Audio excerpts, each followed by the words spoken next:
Hello everyone, Matt Wenzel, Michigan State football beat writer for MLive.com, here to preview the Redbox Bowl against Oregon on December 31st in Santa Clara, California. Keys of the game for Michigan State, first of all, will be to slow down Oregon on offense. They're a top 20 team in the nation in scoring, 37 points per game.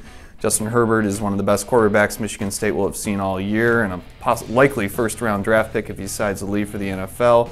Dylan Mitchell's a 1,000-yard receiver, so that part of the game will be interesting to watch because starting corner Justin LAYNE will not play in the bowl game. He's headed to the NFL draft, which means probably more pressure on the other starting corner, Josiah Scott. Oregon's also a pretty good running team, almost 200 yards per game, but Michigan State is #1 in the nation in rushing defense, so that area of the game is probably not as much of a concern as much as scoring points, which brings us to our other key of the game for Michigan State. They have just underachieved vastly on offense this year, only 26 points the final 3 weeks of the regular season, and injuries have played a significant factor in that, which brings us to our player to watch, and once again is who is at quarterback for Michigan State.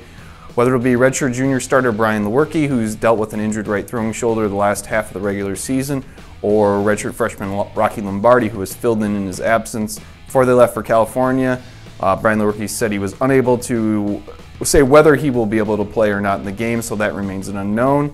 With that being said, my prediction for the game is Oregon to win 21-17. I think Michigan State's defense keeps it close, but the offense just hasn't proven that they'll be able to outscore a high-powered team, much less really any team, just based on what we've seen from the majority of this season offensively.